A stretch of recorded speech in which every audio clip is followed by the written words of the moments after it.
Okay, so good afternoon po sa ating lahat at sa lahat ng mga manonood ngayong hapon at also sa ating panauhin. Nagbabalik po ang e-Balangibog, an online initiative on knowledge sharing and training on innovative technologies. Simple reminder lang po sa ating mga participants, our technical team is using the StreamYard platform, so you cannot access your cameras and microphone during the discussion of the topic. But if you have comments, you may type in the comment box and we will address your concern to our resource person for today. So ngayon po, hindi na po natin papatagalin pa. To give us the updates on biotechnology, siya po ay isang faculty from the College of Agriculture and Natural Resources under the Plant Science Unit.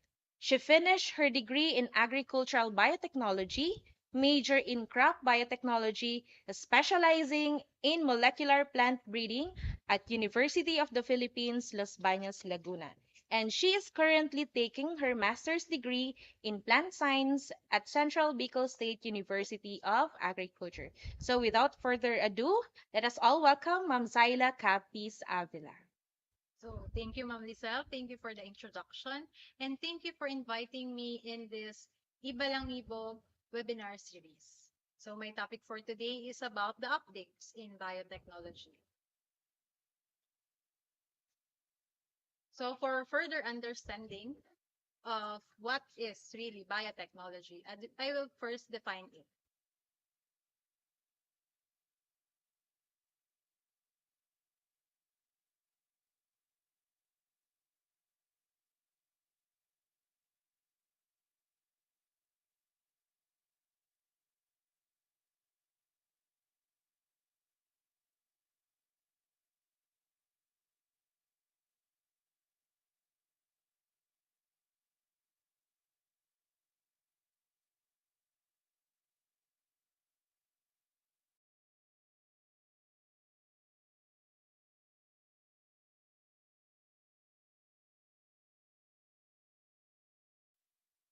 Okay, so para po sa ating mga participants for this afternoon, huwag po kalimutang mag-register sa link na provided sa Extension Services Division na FB page para po makakuha kayo ng e-certificate after nitong webinar. At huwag din pong kakalimutan na mag-fill out ng evaluation after po ng ating webinar for this afternoon.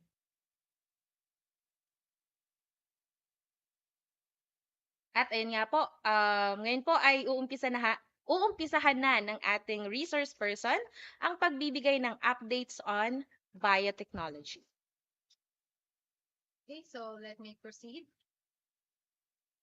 So biotechnology is a major and current topic nowadays. Let me first define it. So biotechnology is a technology that utilizes biological systems, living organisms, or part of, of these to develop or create useful products. So before, we use this biotechnology by means of brewing and making breads. An example of processes that falls within the concept of biotechnology, which uses yeast. So these yeast are um, eukaryotes, which are single-celled organism, which is used to produce the desired product. So approximately 6,000 years ago, human already tapped biological processes using microorganisms in order to make bread, alcoholic beverages, and cheese to preserve dairy products. So such traditional processes usually utilize living organisms in their natural form or further developed by breeding. While currently, we are more on focus on the term modern biotechnology. So this use an advanced technology that requires modification of the biological system or organism. The most prominent approach used in genetic engineering, which enables scientists to tailor an organism's DNA at will. So this genetic engineering, or sometimes called as genetic modification, is a process that uses laboratory-based technologies to alter the DNA makeup of an organism. So these processes may involve changing a base pair, deleting a region of DNA, and or adding a segment of DNA. In a news highlight by CNN, so a scientist already created a glow-in-the-dark plant. So this is a very good example of a product of biotechnology. This is also my personal favorite. So here, they use the bioluminescence, which is an emission of light by an organism.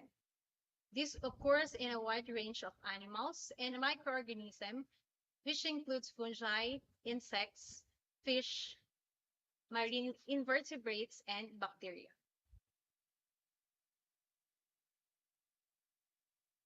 Some of the most famous examples of the phenomena include the flickering of the fireflies or the crashing of electric blue waves in tropical sea. So these are created by microorganisms. After discovering that bioluminescence found in some mushroom was metabolically similar to some of the natural processes found in plants, so scientists were able to transfer DNA sequences into tobacco, causing them to give off a bright green glow. So other than the gene from a mushroom, another product was made, which is a glow-in-the-dark tobacco, in which they also use the gene from a firefly, which is the luciferase gene. So in biotechnology, anything is possible. We can transfer gene from one organism into another. So in my previous example, transferring a gene from an insect to a plant is possible. So researchers found that this glow lasted for a whole plant's life cycle, which is from seedling to maturity. So biotechnology is very important in terms of food production, agriculture, environmental management, and also health and medicine. In food production, so fermentation is the most commonly used biotechnology in food for the purpose of flavor enhancement. The use of biotechnology mainly aims at producing genetically modified foods and genetically modified starter cultures. Biotechnology has brought remarkable changes in the field of food processing of products with longer storage life and nutritive value. So examples of um, food produced are wines and cheese. So in agriculture, the main target of biotechnology is the improvement of crop quality and the enhancement of production. A variety of new breeding techniques, including embryo rescue, chemical mutagenesis, radiation mutagenesis, and soma clonal variation, are used in biotechnology. This embryo rescue is a in vitro culture, so it means it is done within a glass, also inside a laboratory, which uses or save weak, immature, or hybrid or sometimes inviable embryos to prevent its degradation.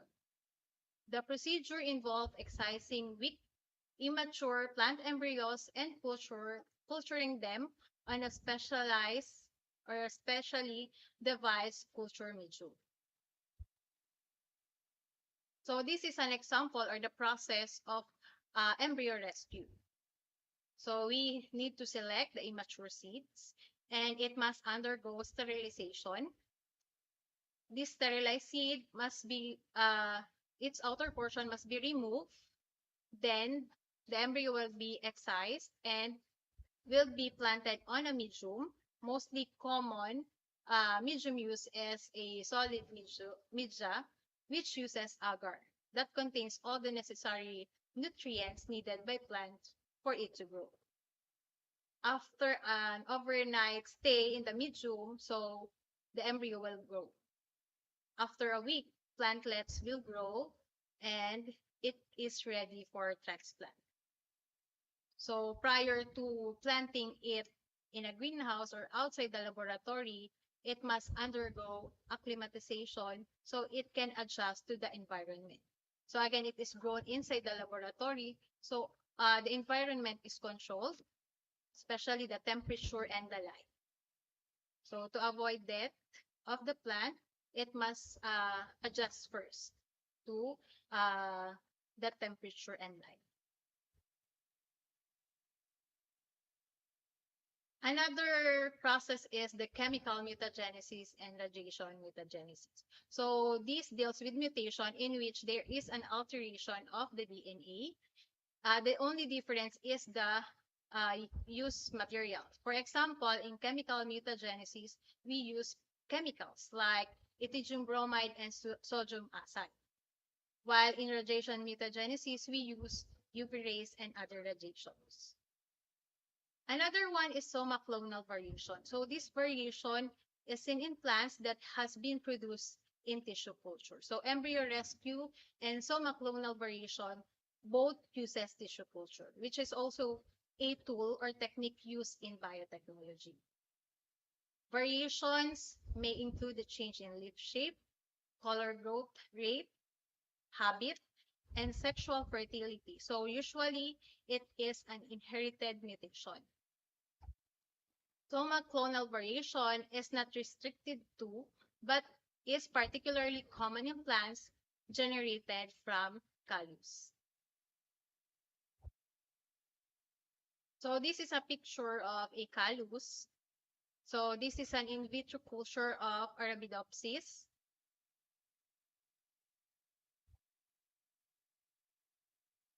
So this modification of crop depends on the objective of the proponent. So uh, this deals with the importance in agriculture. So in plant breeding, so biotechnology is part of the modern plant breeding in which we have an objective that we must attain. So here in biotechnology, uh, the changes we will be uh, having must depends on the objective of the scientists. So mostly it includes protection of the crop from either biotic or abiotic stresses or to increase the total crop yield. Scientists have just begun to tap the large potential of biotechnology to produce varieties of plants that confer a wide spectrum of advantages to both producers and consumers. One very good example of a product in agriculture is the viticulture. When it comes to environmental management, so there are many possibilities on which GMOs are used in industrial application. So research in the University of Georgia engineered a yellow poplar tree, which has the ability to extract toxic ionic mercury from soil and convert it to a less toxic inert form. So the gene was acquired from a mercury-resistant bacteria that are soil-borne and thrives at site polluted with heavy metals. This is what we term as environmental cleanup. So in one study, the engineered plants were capable of 10 times the rate of mercury removal as compared to non-engineered. So the plant usually is capable of removing the mercury from soil, but it is more efficient when it comes to the removal using the engineered plants. So this is an example of phytoremediation. Phytoremediation is the use of plants to clean or contain contaminated areas combined with biotechnology, which is a promising, efficient, economical, and environmental friendly technique, which could restore soil health and restore contaminated waste sites. Another example is the development of microbes, which is a modified bacteria to digest the oil from oil spills. In health and medicine, so we have the development of medicines, therapeutic proteins, and the formulation of vaccines. Synthetic insulin, synthetic growth hormones, and diagnostic tests to detect various diseases that are just some example of how biotechnology is impacting medicine. So one of the vaccine used for anti-COVID is made through biotechnology. Also, enhancement of vitamins and minerals in crops through biotechnology. Beta-carotene has already expressed in a genetically engineered rice cultivar, which is the golden rice. This is made to benefit those people in developing countries that are facing problem in malnutrition. So this variety of rice could decrease malnutrition and blindness, which is associated with vitamin A deficiency. So methods are being developed to produce vaccine in plants by introducing genes that express a protein antigen in crops such as corn, potatoes, and bananas. When eaten, this antigen elicit an immune response and have been shown to provide protection against a subsequent challenge from pathogens. So examples of the products in health and medicine are insulin and golden rice. So we are facing this challenge, many challenges, like in agriculture. So we still did not attain the goal of food security. And by 2050, the world population is expected to increase to nearly 10 billion people from today's 8 billion. So as the time approaches, every farmer faces the challenge of increasing productivity, considering also the increasing cost to meet the rising food demands while coping with climate change, pests and diseases, and other environmental stresses such as drought and salinity. So one of the promising tools available for our farmers is biotechnology.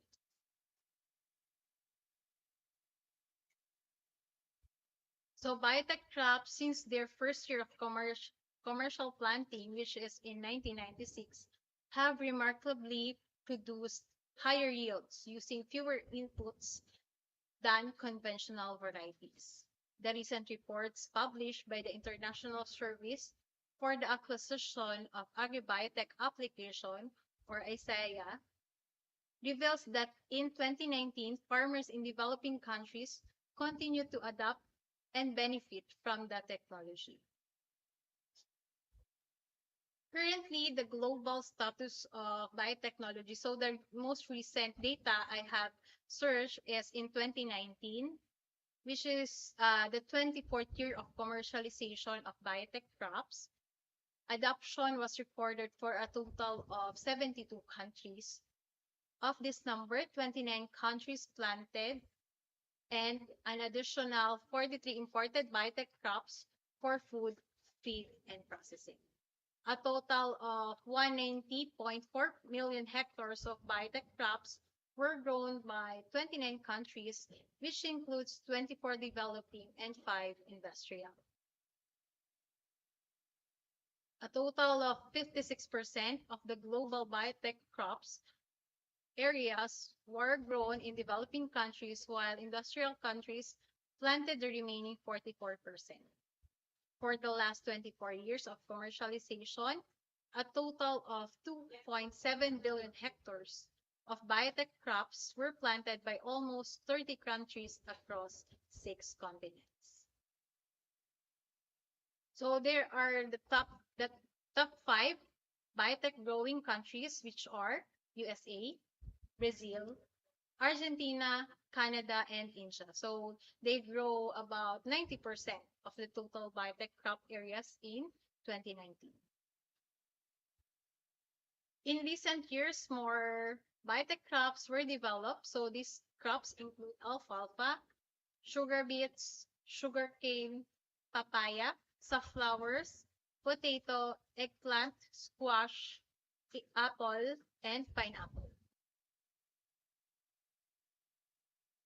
The biotech crops in Asia in 2019 include 9 countries in Asia and the Pacific planted about 6 biotech crops, which includes cotton, corn, canola, safflower, brinjal, eggplant, and sugarcane. So as you can see in the picture, the first and second picture on the upper left are cotton.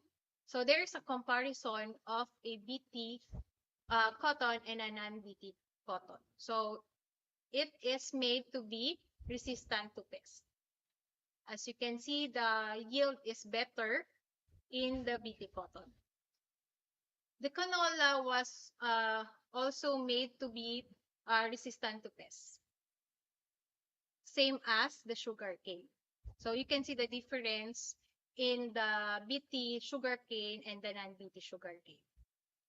While the safflower, which is the same as the canola, which is usually used for oil, safflower was made to increase the oleic content of the oil, which is usually used for in the industry as a alternative use for petroleum-based products such as plastics, lubricants, and cosmetics.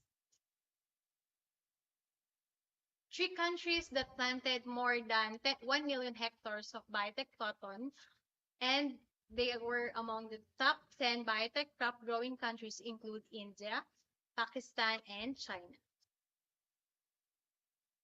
6 more countries planted less than 1 million hectares of various biotech crops, which includes the Philippines, having biotech corn, Australia, biotech cotton, canola, and safflower, Myanmar, biotech cotton, Vietnam, biotech maize, Bangladesh, biotech brinjal or eggplant, and Indonesia, which has biotech sugarcane.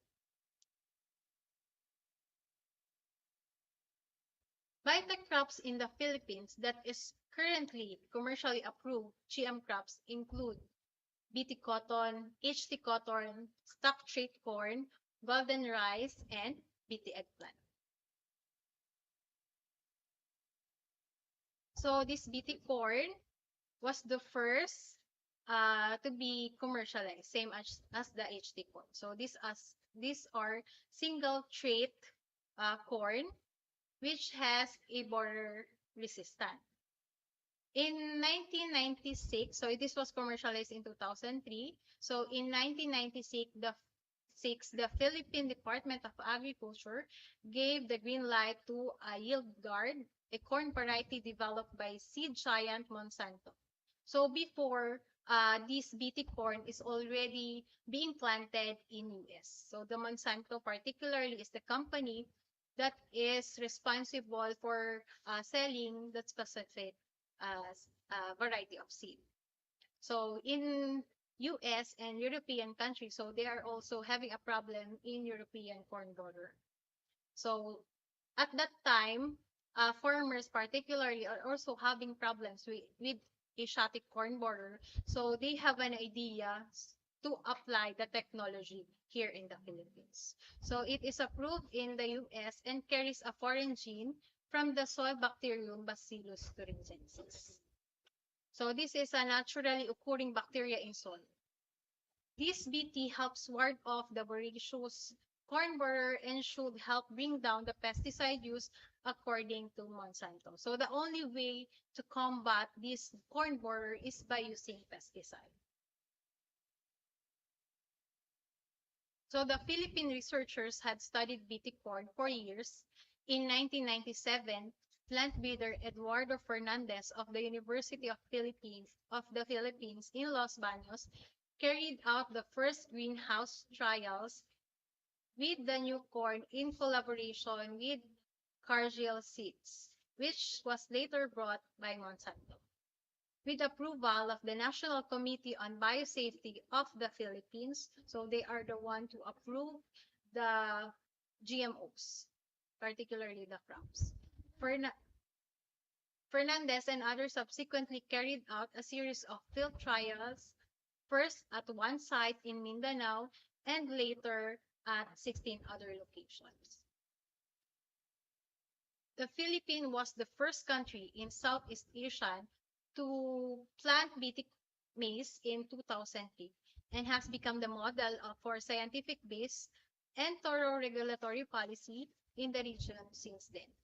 For years, the Philippines remained the only country in the region planting biotech maize, benefiting smallholder farmers, their families, and communities. So this is a picture of the harvested BT corn in the field of General Santos City, which is one of the top corn producing provinces in the Philippines. So other than BT corn, we also have the HT corn. So HT stands for herbicide tolerant, which is its trait. It is also commercialized in 2003. These herbicide tolerant crops are designed to tolerate specific broad-spectrum herbicides, which kills the surrounding weeds but leave the cultivated crop butang. So when we spray herbicide for the protection or to kill the weeds, the corn will not be harmed used by the herbicide. After which, they developed the stock trait corn, on which it is both resistant to borer and herbicide tolerant. So uh, there are more that planted the stock trait corn since it's 2-in-1. So it was commercialized in 2006. In 2019, the Philippines ranked 12th among the 29 countries in the world that planted biotech crops. The total land area uh, was increased to 875,000 hectares, which is a double-digit growth rate of 39%, equivalent to 245,000 hectares from the previous years it was planted. The adoption rate of biotech corn also increased to about 62% in 2019, which is compared to 50% in 2018. Such increases were recorded following good global prices and increasing feed demands for local consumption.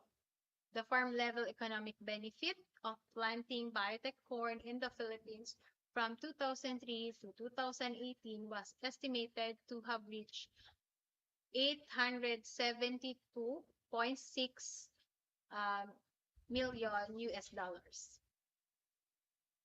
In 2018 alone, the net national impact of biotech corn on farm income was estimated at 87.7 million US dollars, according to a 2020 study which was conducted by an economist, Graham Brooks and Peter Barfield. So these immense economic gains are continuously benefiting more than 673,000 smallholder farmers with an average of 1.3 hectare farm size and their families and communities in the last 16 years of biotech corn commercialization in the Philippines. So, if you will search on the impact of the BT corn, there are a lot of farmers that has the problems that they face prior to having this BT corn. So they are always having a problem with the low harvest because of the loss made by the borer. Another commercialized biotech crop is the golden rice. So it is a rice fortified with provitamin A, particularly beta-carotene. The proponent of this golden rice is the Philippine Rice Research Institute, or the PhilRice, and the International Rice Research Institute, or the IRI. It was commercialized only last year, which is 2021. The biosafety permit for commercial propagation issued in July 2021 was the final stage of regulatory approval, which means that the golden rice may now be planted on farmers' field and be eaten by consumers once supply is available. The DA, through the Philippine Rice Research Institute, has accelerated the golden rice propagation of seeds to ensure its availability in the nearest time possible. So the Agricultural Secretary, which is William Dar at that time, has instructed the DA regional field offices through the Memorandum Order 19 series of 2022 to integrate golden rice into their seed production and distribution program, particularly to utilize their research experiment station as seed production areas. DA, PhilRice, and IRI, together with its local government partners, aim to initially distribute golden rice in 7 targeted provinces, including the identified early planter provinces, for expanded seed production. So these provinces were identified based on several factors, such as stunting rates, inclusion in the list of priority provinces of the National Nutrition Council's Philippine Plan of Action for Nutrition, or the PPAN, and rice production. The rice land in Sibalom is one of the 3 pilot areas in Antique chosen by the DA Field Rice to grow golden rice for seed production. At the start, DA Field Rice had distributed 40 grams of seed per hectare. An estimated of 4 to 5 tons of vitamin A rich golden rice were harvested by the Sibalom seed growers last October 7 to 2022 under the pilot program of the DA Philippine Rice Institute.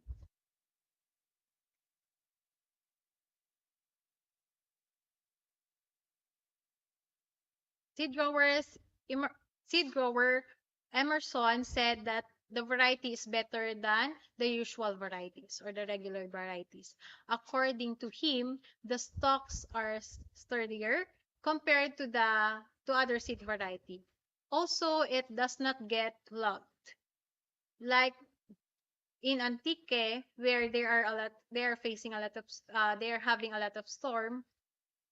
So he encouraged his fellow farmers to also plant golden rice for its supply to increase.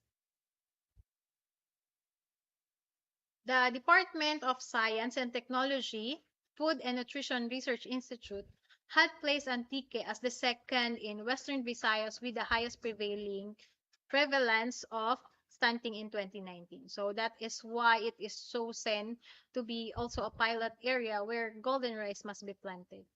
Governor Rodora Cajao expressed her elation on the harvest as golden rice can be one of the ways to address Antique's vitamin A deficiency or VAD problem among school children. It can lead to night blindness, slow healing of wounds, weak immune system that makes children prone to viral infection and other diseases, and also delayed growth. Golden rice, which is infused with beta-carotene, the source of vitamin A, was developed to address VAD globally.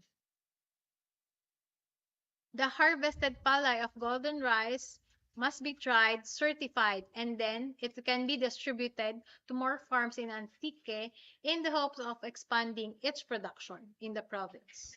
Once production expands, the DA Field Rice plan to introduce the rice to the local market. So price-wise, golden rice is no different than regular variety. So the price is almost the same. So no additional inputs was added.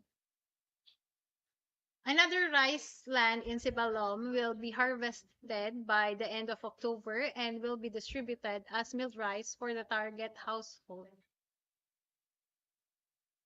So this is a picture of the golden rice. Again, it is enriched with beta-carotene that gives its color, which is yellow-orange to gold color. BT eggplant, which is the most recent commercialized GMO, has the trait of fruit and shoot border resistant eggplant. Its proponent is the Institute of Plant Breeding of the University of the Philippines, Los Baños, which is commercialized in 2022. The BT contains the natural soy bacterium, same as the BT corn, the Bacillus thuringiensis, making it resistant to the crop's most devastating insect pest, which is the eggplant and shoot borer. The BT eggplant project in the Philippines started in 2003 as a public-private partnership engagement among the IPB of UPLB, Mahayco, and Cornell University, with funding support from U.S. Agency for International Development through the Agricultural Biotechnology Support Project, and the Feed Future Plant Improvement Project DA Biotechnology Program Office, and the DA Bureau of Agricultural Research. A biotech eggplant variety can now be cultivated commercially in the Philippines, which will help reduce or remove the use of pesticides by farmers to combat dreaded eggplant and shoot borer. John Albert Caraan, which is the UPLB College of Agriculture and Food Science, CAFS, Institute of Plant Breeding Project Development Officer, said that the regulatory approval came after strict and comprehensive biosafety evaluation conducted by the Joint Assessment Group from the competent national authorities biosafety committees. So, biotech products are not easily released. So, it undergoes a lot of evaluation for it to be considered safe in the environment and also to its consumers.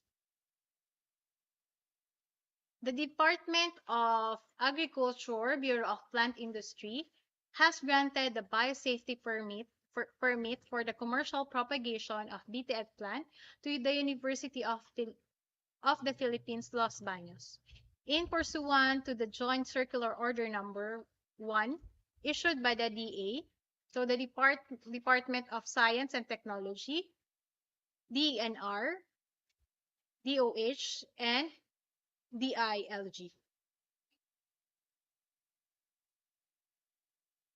Prior to the approval for the commercial propagation, the DABPI also approved BT eggplant for direct use as food, feed, or for processing on July 21, 2021, affirming its safety for consumption. So if there are new products that was generated through biotechnology, it must be approved either depending on its use, if it's for food, for feed, or for processing, or for all purposes. An ex-ante socioeconomic studies conducted in the country estimated that the cultivation of BT eggplants will incur lower production costs and ultimately lead up to threefold higher net. So when we plant these BT crops, we have a less cost due to uh, we will not be using pesticides, which also give us additional costs in production.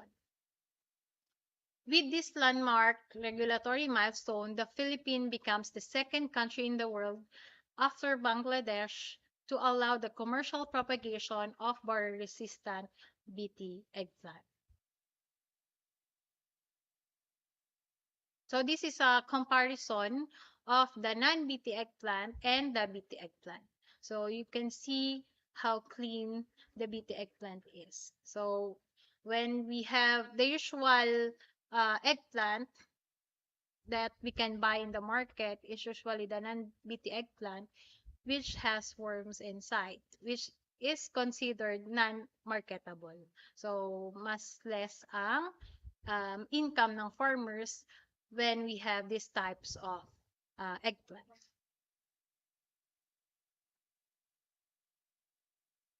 Other products being developed are the GM papaya and BT cotton. This GM papaya is a delayed ripening and papaya ring spot virus resistant with its proponent IPB-UPLB, so it has undergone and contained tests in 2012 and a confined field trial in 2014. In 2017, the Technical Advisory Team of the Department of Agriculture Biotech Program Office recommended a second field trial. It is currently being prepared for the contained trial and its eventual varietal registration. Another product is the BT cotton, which is bollworm resistant. Its proponent is the Philippine Fiber Industry Development Authority, or the PhilFIDA. The technology provided by NAT Biogene and the Global Transgene from India was tested for the first time in confined field trial in 2010 and multi-location field trials in 2012 and 2013. In 2015, the data to complete the required regulation were obtained, as well as some related laboratory experiments in 2017. The evaluation further confirmed the bioefficacy of the BT cotton hybrids against the cotton bollworm. The proponents will apply for the commercial propagation as soon as the certificate of satisfactory conclusion of the multi-location field trial is received. So this is a picture of an insect-resistant BT cotton. So as you can see, yield will be higher once this BT cotton will be available in the market. So I have searched in the net. So we are a good producer of cotton. So we have a good variety, but we are lacking in terms of quantity. So this will be an answer to the lacking quantity of cotton supply in the Philippines. So overall, biotechnology offers immense potential to help Filipino farmers grow more crops on less land and fewer inputs using environmentally sustainable farming practice. So again, we are having a problem of feeding the increasing population, and also we have decreasing arable land. So we must maximize what we have.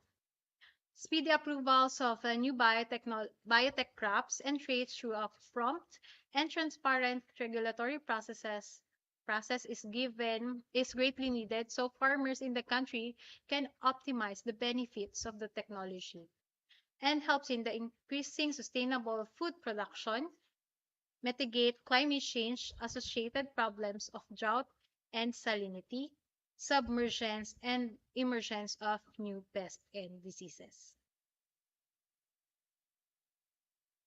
From 1996 to 2018, biotech crops have contributed significantly to global food security, sustainability, and climate change solution by increasing productivity, conserving biodiversity, providing a better environment, reducing carbon dioxide emission, and helping alleviate poverty and hunger by uplifting the economic situation of up to 17 million farmers and their families, which is totaling to more than 65 million people.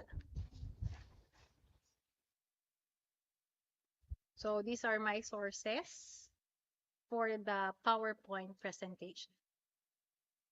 So I think that's all regarding the updates on biotechnology.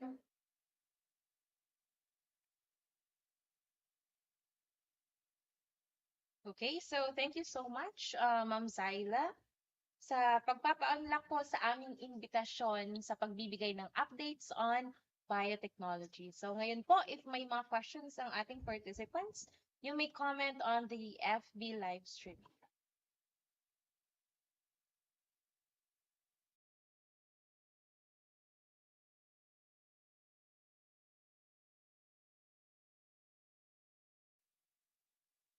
Okay, so habang po tayo nag-aantay ng mga comments or questions, tayo ay mag-shoutout muna sa ating mga participants ngayong hapon. So, good afternoon po, Ma'am Loverly. We also have Sir Lito Del Rosario Veluz. Sir June Repuesto, good PM po. Ma'am Jenica De Malata Solano from Capiz State University. Good afternoon po, ma'am. Miss Nika May Sapine. Ma'am Essa, good afternoon po. Ma'am Julissa DLT, good afternoon po. Miss Kyla Chris Milan. Sir Joe De Assis, good afternoon po. Sir Elmer P. Caballes, maulang hapon daw from Butuan City. Ma'am Ronilyn Turno Binasalbas from CPSU Hinobaan Campus. Si Ma'am Rochelle Tiin Villacrosis.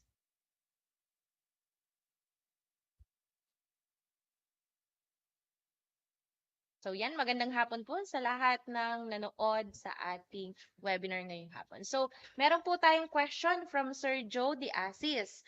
Paano po maka-avail ng BT eggplant for planting? Okay, so regarding that question, I think uh, presently, it's not yet available in the market. Ano po?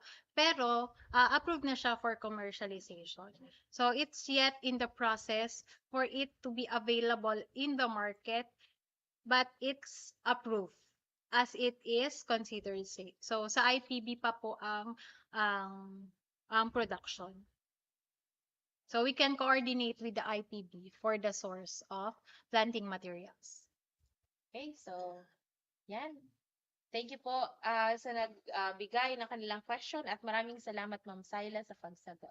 Meron pa po, shout out daw po from DA Region 1, from Sir J.L. Man.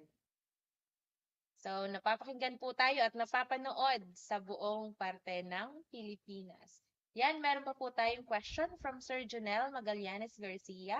Good afternoon po. Sa kabila ng mga grupong ayaw sa GMO, and I see a bill filed on Congress by Congressman Reyes on labeling GMO and its products. How can we assure that GMO will not contribute to a problem on resistance to its target pest? Okay po. Pagdating po dyan, when it comes to GMO, we cannot avoid those who are contradicting. So, lahat naman na bagay, may mga kontra, may mga pro and cons. May mga kontra at may gusto ng product. So, as I have said, GMO's approval goes into a lot of validation and trials, and it is being studied by different scientists on which it must pass its protocol of it being considered safe. So these products that were considered commercialized are considered safe po. So regarding the problem in resistance, so we can avoid this by having a refuge. So for example, in an area we will be planting BT corn. So 80% of the area we will be planting the BT corn, and 20% of the total population will be non-BT. This will delay the development of resistance to its target pest. So hopefully I've answered the question. Okay, so meron pa po tayong question from Sir Elmer P. Caballes. Good afternoon po, ma'am. Ano po ang ma-assure ng ating mga experts at gobyerno regarding sa safety ng pagkain at produksyon ng golden rice? Since may mga agam-agam po ang publiko. Salamat po. Okay. So, dun pa rin tayo sa topic ng safety. So, lahat concern dyan. So, again, when it comes to safety, once it is approved, it is considered safe. So, sa atin lang talaga ay matagal ang approval. If we will consider those approval in US, kaya po sila top producing kasi madali ang kanilang approval as they considered biotech crops genetical as considerable as safe or similar to non-conventional type or the traditional type. So pagdating po kasi sa mga BT crops, ang mga characteristic niya is the same as those that are its source variety. May tinatarget lang tayong trait like sa golden rice po, in-increase lang yung beta carotene. So other than that trait, wala naman pong ibang inalter. So wala naman pong magiging negative effect to those that will consume it. So sa tingin ko po, kung may makikita naman na magiging negative effect ito, ay hindi ito ipapa-commercialize. Isa pa po, kung halimbawa may makita man na negative effect, ang mga agencies ng gobyerno like FDA will be the one to get the product from the market and will stop its production. Yun po ang mga ginagawa ng gobyerno regarding the safety of biotech crops being sold on the country. Okay? Yan, meron pa po tayong tanong from a Facebook user.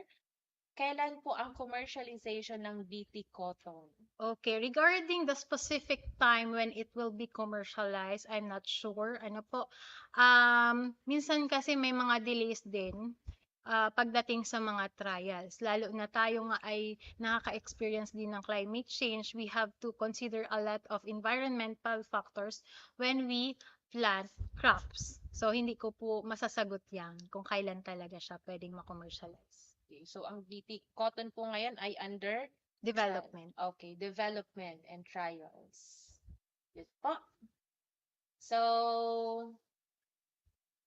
meron pa tayong question. Eto, kay Sir Jonel Magallanes Garcia. GM corn is planted mostly in the country at isa sa nakita ko ang problem in using of glyphosate and glyphosate tolerant corn at nakikita natin na degraded na ang quality of soil. Is there any program of the government to suppress this problem? Hence, we know that corn production and soil health is both important in agriculture. Okay, so I'm confused with the question. Wait lang po. So when we speak of glyphosate tolerant corn, clear lang natin, these are the herbicide tolerant corn, which are tolerant to herbicide. So,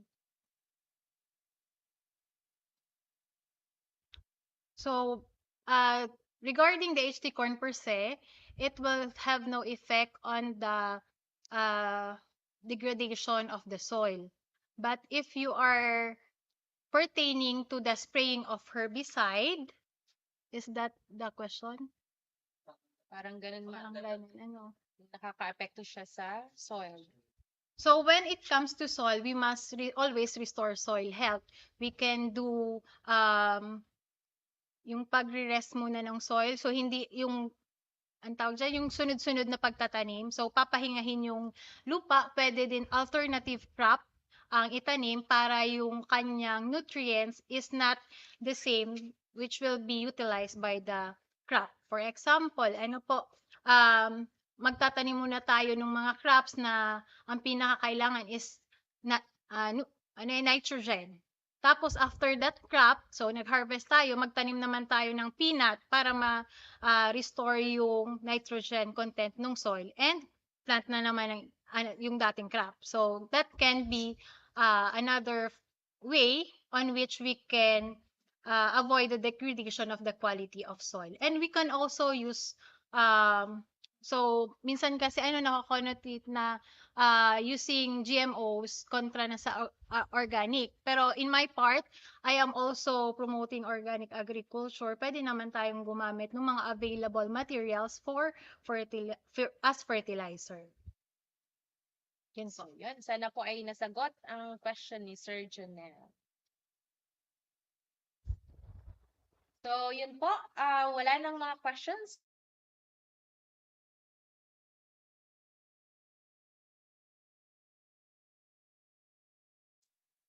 Last call po sa ating mga participants. Baka meron pa po tayong itinatago-tago dyan na mga katanungan. Yun, from Sir Jonel Magallanes Garcia. Kasi mostly ng farmers natin ay kinasanayan na ang paggamit ng glyphosate sa mais at yung lupa at apektado sa paggamit ng sobrang glyphosate. Okay. So I think the problem is in glyphosate, the using of herbicide. Hindi naman po yung mismong BT crop. So pagdating kasi sa nung in application, ang weeding is a very intensive work. So kaya siguro iyan yung kino-consider na gagamitin yung paggamit ng herbicide in suppressing the weeds. So kung halimbawa tayo lang naman yung magtatanim sa area, so nasa sa atin naman kung hindi tayo gagamit ng herbicide. So manual weeding can be done to avoid this one. And also yun na nga yung pagre-restore ng soil health. And glyphosate is easily consumed than kumbaga less harmful siya than those compared to pesticide which is more harmful to the environment. Okay, so yun po. Tapos na ang ating mga katanungan. Again, maraming salamat po, Ma'am Syla, sa pagpapaunlak sa aming imbitasyon sa webinar ngayong hapon. At sa atin po, lahat ng mga manonood at nagbigay ng kanilang komento and katanungan para sa ating resource person. At yun po, bukas, abangan po natin ang another episode ng e-Balangibog webinar on organipreneurship with a special topic on human health and well-being. So again po, marami pong salamat sa lahat at God bless. So, thank you.